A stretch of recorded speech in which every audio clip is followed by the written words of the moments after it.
ಇನ್ನು ಬನ್ನಿ, ಕೇರಳದ ವಯನಾಡ್ ಸಂಪೂರ್ಣ ಧ್ವಂಸವಾಗಿ ಹೋಗಿದೆ. ಇದೀಗ ವರುಣಾರ್ಭಟ ಕೂಡ ಕೊಂಚ ಕಡಿಮೆ ಆಗಿದೆ, ಗುಡ್ಡ ಕುಸಿತ ನಿಂತಿದೆ. ಆದರೆ ಎಲ್ಲಿ ನೋಡಿದರೂ ಕಣ್ಣೀರು. ಮತ್ತೊಂದು ಕಡೆ ಅಲ್ಲಿ ಹಂದಿ ಜ್ವರ ಶುರುವಾಗಿದೆಯಂತೆ, ಹಾಗಾಗಿ ಎಲ್ಲರೂ ಮಾಸ್ಕ್ ಹಾಕೊಳ್ಳೋದು ಅನಿವಾರ್ಯವಾಗಿದೆ. ಈ ಸಮರೋಪಾದಿಯಲ್ಲಿ ಕೆಲಸ ನಡೆಯುವಾಗ ಈ ಮಾಸ್ಕ್ ಎಲ್ಲ ಇದೆಯಲ್ಲ ತುಂಬ ಕಿರಿಕಿರಿ ಮಾಡುತ್ತೆ. ಒಂದೊಂದು ದೃಶ್ಯ ಕೂಡ ಕಣ್ಣೀರು ತರಿಸುತ್ತೆ, ನೋವು ತರಿಸುತ್ತೆ, ಮನ ಕಲಕುವಂತಿದೆ. ಆದಷ್ಟು ಬೇಗ ಅಲ್ಲಿ ಶಾಂತಿ ನೆಲೆಸಲಿ ಅಂತೇಳಿ ನಮ್ಮದು ಕೂಡ ಹಾರೈಕೆ. ಬನ್ನಿ ಇದರ ಬಗ್ಗೆ ಒಂದು ರಿಪೋರ್ಟ್.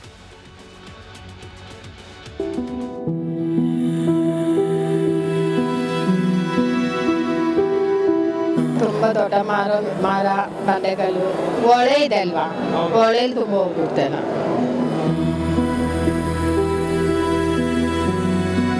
ನಾವು ಮೂರನೇ ಜನ್ಮ ಅಂತ ಹೇಳ್ಬೇಕು. ನಮ್ಗೆ ಸ್ವಲ್ಪ ಒಂದು ಇಂಚು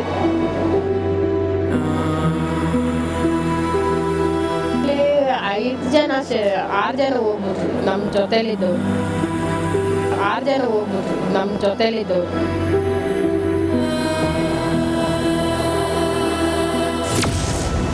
ಕೇರಳದ ವಯನಾಡಿನಲ್ಲಿ ಕಣ್ಣೀರ ನೆರೆ.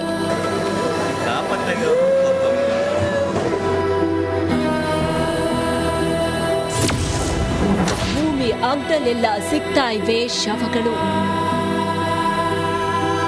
ಕೇರಳವನ್ನ ದೇವರ ನಾಡು ಅಂತಾರೆ, ಆದ್ರೆ ಅದೇ ಕೇರಳದ ಮೇಲೆ ಗುಡ್ಡದ ಭೂತ ದಾಳಿ ಮಾಡಿದೆ. ಎಲ್ಲಿ ನೋಡಿದ್ರೂ ಕಣ್ಣೀರು, ಚಿತ್ಕಾರ. ಬದುಕುಳಿದವರ ಕಣ್ಣಲ್ಲಿ ಅಸಹಾಯಕತೆ. ಅದೆಷ್ಟೋ ವರ್ಷದ ಶ್ರಮದಿಂದ ಕಟ್ಟಿಸಿದ ಮನೆ, ಪ್ರೀತಿ ಪಾತ್ರರನ್ನ ಕಳೆದುಕೊಂಡವರ ಸ್ಥಿತಿ ಆ ದೇವರಿಗೆ ಪ್ರೀತಿ ಅನ್ನುವಂತಾಗಿದೆ.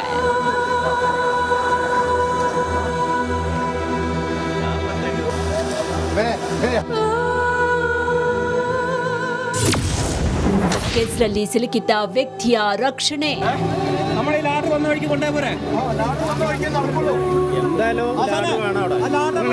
ಚೂರಲ್ಮಲೈ ಮೊಂಡಕೈ ನಡುವೆ ಕೆಸರಿನಲ್ಲಿ ಓರ್ವ ವ್ಯಕ್ತಿ ಸಿಕ್ಕಾಕೊಂಡಿದ್ದ. ಎನ್ಡಿಆರ್ಎಫ್ ತಂಡದ ಸದಸ್ಯರು ಆತನನ್ನ ರಕ್ಷಣೆ ಮಾಡಿದ್ರು.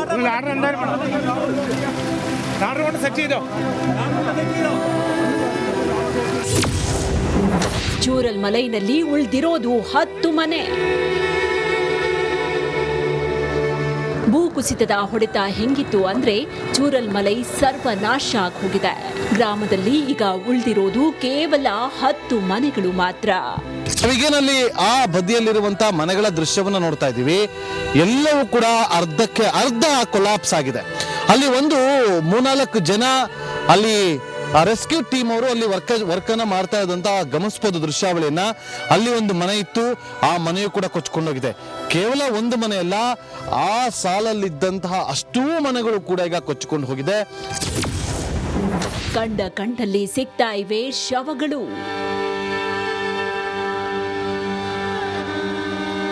ವಯನಾಡಿನಲ್ಲಿ ಭೂಕುಸಿತದ ನಂತರ ಕಲ್ಲು, ಮಣ್ಣು, ಮರದಡಿಯಲ್ಲಿ ಮೃತದೇಹಗಳು ಪತ್ತೆ ಆಗ್ತಾ ಇವೆ.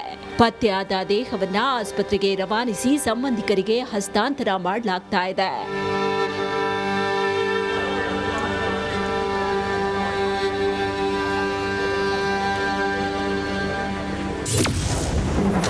ಜನರ ಕಣ್ಣೀರು, ಬದುಕುಳಿದವರ ಚಿತ್ಕಾರ.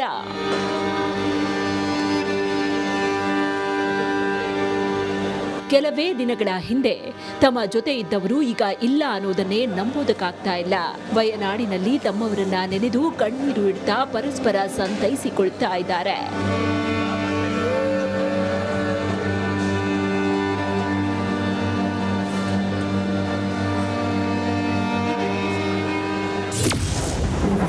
ಮನೆ ಹೋಯ್ತು, ಕಾಳಜಿ ಕೇಂದ್ರವೇ ಗತಿಯಾಯಿತು.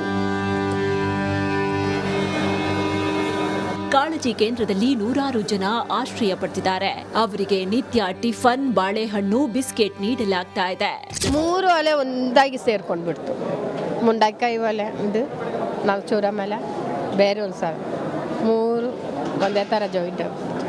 ನಾವು ಮೂರನೇ ಜನ್ಮ ಅಂತ ಹೇಳ್ಬೇಕು. ನಮ್ಗೆ ಸ್ವಲ್ಪ ಒಂದು ಇಂಚು.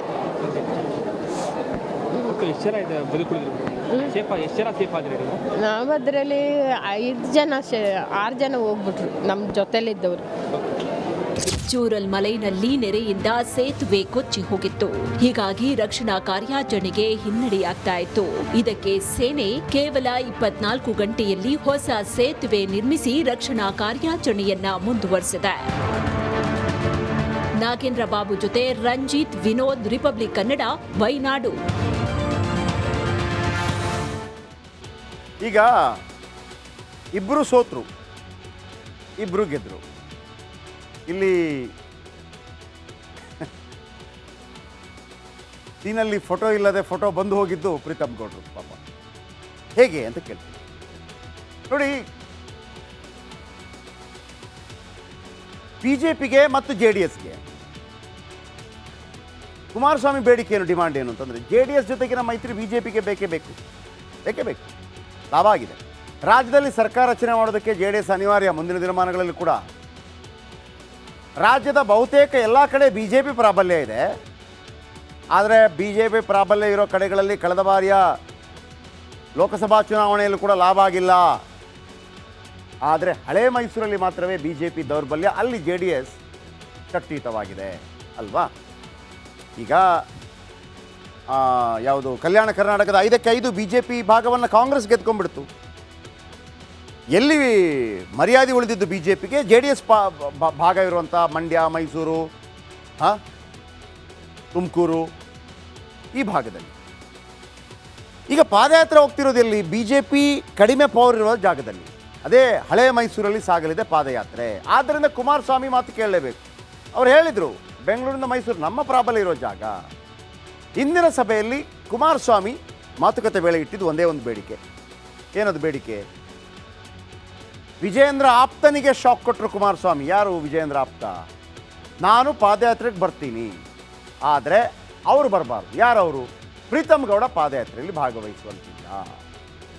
ಈ ಷರತ್ತಿಗೆ ಒಪ್ಪಿದರೆ ಮಾತ್ರ ಪಾದಯಾತ್ರೆಗೆ ನಾನು ಬರ್ತೇನೆ.